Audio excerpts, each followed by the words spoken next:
Hello everyone, and we are back with yet another video dissecting the recently concluded India versus Australia Border Gavaskar Trophy. Well, we all know, and sadly for the Indian fans, India lost the series this time with Australia winning 3-1, and that also destroyed India's chances of reaching the WTC finals. Well, we have already made a video on the two legendary batters who have been struggling a lot. You all know Virat and Rohit recently in their form in Test match cricket. But I think it's time to discuss more on the other department, that is the bowling department. And to do that, I am joined by two of my guests today, Abhishek and Saptarshi. So, hi guys, and let's get started. Yeah. And my first question, and I would like to go to Abhishek for that. So, I mean, needless to mention, Jasprit Bumrah's contribution in the bowling department. He has just wreaked havoc on the Australian batters. And I mean, he was the lone wolf, if I put it in that way, for the Indian bowling lineup. And I would like you to point more factors and to shed some more light on Bumrah's performance in this series. Yes, Abhishek. I mean, is are there any words to describe Jasprit Bumrah, the legend? I don't think so. With 32 wickets in this series at an average of 13, it speaks volumes of what Jasprit Bumrah is to Indian cricket and more specifically to the world cricket. I think he's regarded as the man of all conditions. You give him green wicket, you give him flat wicket, you give him seaming wicket, swinging wicket. He can give you breakthroughs in every wicket. And this has been the perfect example of where the ball gets old also in Australian conditions after 20 to 25 overs. He has been able to get us big breakthroughs. And that's the main reason India were still in contention after the three matches, and which made helped India give Australia some fight. Otherwise, it could have been a one-sided affair without Bumrah. I think he has been phenomenal with three fifers and splendid bowling performance across all the five test matches. If you consider the last 13 test match also, where he picked the crucial wicket of Khwaja and Marnus Labuschagne, which wreaked havoc later in the Australian batting, you could see that how his presence in the bowling team is needed. And I strongly feel that last match, the last second innings, without Bumrah, I think it was India's match to win because if you see without Bumrah also that consistency length was missing by bowlers like Siraj and um, Prasidh Krishna, and I think if Bumrah have been there because they already got four key wickets of Smith, Labuschagne, Yeah. and Khwaja and Constance. So just two three wickets more were needed, and that discipline which you talked, which we expected Bumrah, that was missing. And I firmly believe that if 160, if you gave Bumrah to defend with that, the bowling lineup could have been completely different, and it could have been India's match to win. So yeah, Yeah, we surely. missed that that thing Yeah, but in Bumrah, I and mean, probably yeah, that was a result of him bowling so many overs in MCG. He had to bowl almost Yeah. absolutely. around 50 odd overs in Defeat 3 days. And if you take out 40, the last match, 140 he's overs bowled in around four 140 matches. overs in four Yes, matches. yes, So that Yeah. really took a toll on his body. And particularly, we know with Jasprit Bumrah's action, the hyperextension on his elbow, and it takes a lot of stress on the back. So he has had back issues in the past also. He overcame everything and came back more strong, but this time again it has took a toll on his body, and we are hoping that he will turn out fit for the Champions and Trophy. it was And evident. Yeah, it yeah, was evident on the last Melbourne Test match that something is wrong is there when he told that Mustard nahi ho pa raha hai. Because when Rohit Sharma Yeah. asked Bumrah to wipe out the talenters, it is such a shame that Indian bowling could not dismiss even Stark and Boland, if we talk specifically, and Yeah. give them a competent partnership. So Indian talenters cannot dismiss him also. So that was a shame. I think- And if you need Bumrah to dismiss talenters also, then Indian bowling should be really questioned here. Yeah. Yeah, so thank you so much, Abhishek, for those insights. And building upon your point, the last point you mentioned about the remaining bowlers, I would like to go to Saptarshi to ask him that what is Indian bowling lineup minus Jasprit Bumrah? What is the role of other players? How poorly did they perform? I mean, it was, as we mentioned, it looked like a one-man show. And definitely, I would like to know your insights that what better they could have done, the bowlers apart from Jasprit Bumrah. yeah, yeah. So I would like to start speaking by understanding some stats. So Bumrah bowled 151 overs, picked up 32 wickets. The next bowler, Siraj, who played all those 5 matches, bowled 157 overs, and he picked 12 less wickets, 20 wickets. So Bumrah didn't Oh even bowl man. enough in the last match, and Siraj, despite bowling in all the 5 matches fully, he picks up just 20 wickets, and he's bowled 6 overs more than Bumrah, mind it. And then none of the other bowlers has played all the 5 matches. Akashdeep played 2 matches. Then I think there was Yeah. Prasidh Krishna who played that last match. He picked up a couple. He picked up a few wickets in the last match. Then Harshit Rana played the first couple of games. Then he Yeah. was dropped. So that's the thing. I mean, there's a stark difference, an absolutely stark difference between Bumrah and the others. Yeah, Siraj at times looked threatening, be it in the Perth first Yeah. innings or when he bowled excellently in that Melbourne second innings, Gabba or Hmm. second innings. even yeah, Yeah. Gappa second innings. But that's it. He lacked consistency. He put in performances in patches, but never it looked like he would threaten the batters. And he never, I mean, just got him under the skin of the Australian batters like Bumrah did. Bumrah throughout the tournament just terrorized the batters. And if you listen to Usman Khawaja's interview also after that SCG match, he said that probably I was getting Bumrahed, and once he was missing in that final innings, I was just so much relieved because now I can get runs, and he got 40 odd in that last Which innings. was crucial. Which Despite was crucial.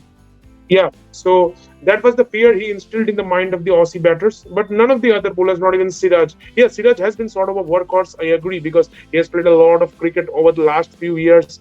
And I think he has had to shoulder a lot of responsibility because he's playing all the three formats, and even he plays the IPL. So he bowls a lot. He has played even in Indian conditions when Bumrah was missing. So he had to bowl a lot, but I mean, he lacked that fire and appetite, maybe, didn't bowl consistently enough. And Akashdeep, I think he bowled well in those couple of matches. But again, I think maybe he wasn't lucky enough. And also, I was seeing one point that he didn't make the batters play enough. And Yeah. Prasid, I think he looked good in that last match, and particularly getting Steve Smith's wicket, someone like Steve Smith out in both the innings. I mean, Yeah. that's That not awkward easy. bounce. Yeah. A Yeah, well The and settled awkward Steve bounce he Smith. got. If you talk about well settled Steve Smith yeah, in the first Yeah. innings. yeah, and it made Steve Smith nick, and probably, I mean, that's the best thing because most often you get Steve Smith out LBW or bowled because of his stance. He Yeah. likes Yes. to shuffle and then take it off his pads. But if you have to make him edge, then you have to force him to play or generate some awkward bounce, which Prasid did, and that really speaks volumes of his talent. So Prasid has that talent and skill, but I think he needs maybe a bit more honing of his skills, and then he can be A a bit far more better bowler. consistency in the Yeah, innings. so I mean, that's another point that these young bowlers, you have to give them games. You can't expect them to pick up 5 wickets every other Yeah. game. They need to play. Maybe need to give them a stretch of 10 in 15 games, and then judge whether they're fit for this team, or you have to look for other talent. Harshit Rana looked good in Perth in that first innings, got Travis Head with an absolute jaffa, but I think with that ping ball, he didn't have enough to do with. I think India could have played Akashdeep with the ping ball because Akashdeep is that bowler who can generate that nip and with that Yeah. movement with the and with the ping ball you get some extra bit of movement because of that lacquer. So Akashdeep could Yeah. have The been seam better movement. in Adelaide, Yeah. and I think Harshit could have been better in Gabba. So maybe India sometimes didn't read the pitch and conditions also that well. That's my understanding. But yeah, I mean, Siraj disappointed a lot because he was the leader of the attack last time in that last Last game at game. Gabba. He has played a lot of overseas tests, so you expect a lot more from him, Absolutely. from Harshit, Akashdeep, Prasi. These guys are playing their first overseas test, so you don't expect a lot from these guys. But I mean, from Siraj, you expected a lot more, and he really disappointed. And also, the thing is, even when he wasn't picking up wickets, he was leaking a lot of runs, which is another Yes. problem. So it was mostly at some points, maybe India felt like if they can bowl Bumrah from both ends. Absolutely. Yeah, I think there's a lot more that we would like to talk, but yes, moving to the final point of our discussion today, and that is, well, we have talked a lot, I think, in depth. Both of my guests have talked in depth about the pace bowling, but let's come to the other department, the second department in the bowling lineup. That's the spinners, and I would like to start with Abhishek. That what are his thoughts on? I mean, did India exploit their spinners well, or they could have utilized them better? So yes, Abhishek. I would like to bring an excerpt from the 2021 series where Rahane as a captain utilized Ashwin the spinner very well and he dismissed Labuschagne and Smith multiple times. If you remember, Washington Sundar was used as a spinner, I think in the Gabba test, and he also dismissed Smith by, I think he placed a fielder near the batsman. So those tactics, I think, were missing by Rohit Sharma, the captain, in this test match. And also, I think Washington, if you look the stats, Washington Sundar was not used that much, I believe. He didn't bowl that much over. I think Yeah, in the Sydney Test match, he bowled his, I think, first over in the second innings only. So I think he was not properly utilized. On Jadeja, what I felt was that he was a bit shorter in his length and the ball, and he was leaking runs consistently. In Australia, you know that it's difficult for spinners to take wickets, but you should at least try to bring the economy down. But I think I think the spinners in our department, be it Ashwin when he played the Adelaide Test match, or be it Jadeja, was not able to do that successfully, which uh, leaked a lot of runs and put the pressure on Indian yeah. fast So bowlers, I believe. Yeah, Yes, also, I Saptarshi. think the pitches maybe this time weren't that much conducive to spin bowling. If you even look at Yeah. someone like Nathan Lyon, who is an absolute goat in Hmm. Australian conditions, has bowled day in day out, but he also struggled. And I think in MCG he looked his best. And the other matches he was mostly used as a holding option. They had to use him a bit more in Gabba once Hazelwood was down due to injury, just to fill in those overs, or maybe he was used when they needed to bowl those overs fast so that they don't get those penalty points on overweight. But Lan ended up averaging 37, which is a bit shocking. And then Jadeja averaged some 54 odd. Sundar also averaged in the mid 30s. But yeah, that's the thing. India mostly use the spinners for a holding job, maybe to give those pacers rest, because the spinners never looked threatening enough. And neither Jadeja, neither Sundar. Ashwin played one game and then he retired. He played that pink ball test. In the pink ball also, Ashwin also, I mean, didn't look that much threatening. Also, in the last match at SCG, I mean, India didn't announce their playing 11 beforehand. They said that they would look at the pitch and then have a final call on the playing 11 right at the point of toss.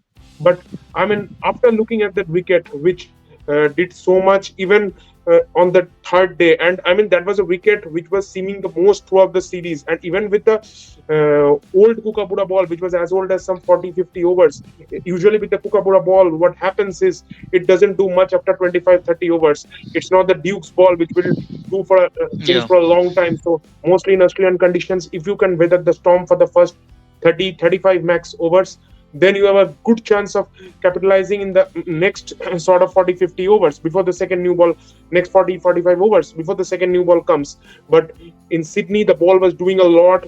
There was some exaggerated seam movement. Even if you look at Shubman Gill's wicket, when Bob Webster took it, it just seemed so much into the batter.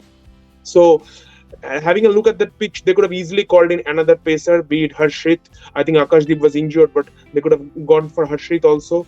And there was absolutely no sense making, Jadeja and Sundar, two spinners, play. Again, another point where I think the Indian bowling had a loophole was because the batting was so fragile, because there were so many sort of liabilities. They knew they were not performing the batting, so they just wanted to enhance that batting depth. And in a quest to do that, what they did was they played Exactly. Jadeja, they played Sundar, they played Nitish. Now Jadeja playing at Yeah. 6, Sundar playing at 7, Nitish playing at 8. Now but that's a none of these defensive three, approach. yeah, none of these three are your primary bowlers. They can just do at the max a holding job. Nitish Reddy's bowling is in a pretty raw stage and he needs a lot of honing. So now they're left with just three bowlers. And even those three bowlers all are not threatening. Bumrah is so much threatening, Siraj just mediocre, and then you have got someone like Akashdeep or Harshit or Prasid, whoever is playing his first ever test match in Australia. So you are playing with just three proper bowlers, and the other three are not enough, not giving you enough overs.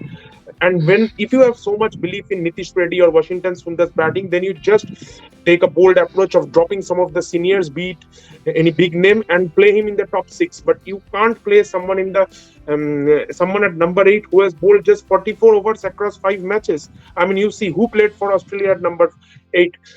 Pat Cummins, who was their best bowler almost, apart from Boland. So maybe second best bowler.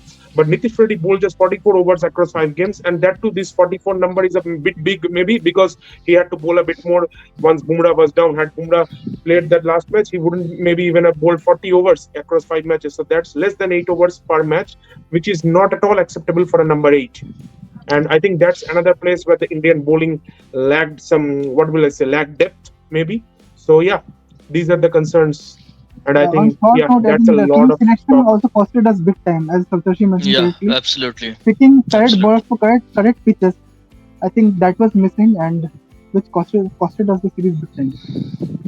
Yeah, surely. Yeah. So I think, yeah. So I think, yes, with that point, we come to the end of our today's video. So I would like to thank both of you for that wonderful in-depth analysis. And I think, yeah, as you guys mentioned, the crux is that the Indian bowling was pretty. I mean, there was a stark difference between Bumrah and the other guys, and also the team selection that was not up to the mark as it should have been. On the other hand, the hosts, that is the Australian team, they were pretty balanced with all their bowlers, almost all of their bowlers doing the right job, picking up the wickets when it mattered the most.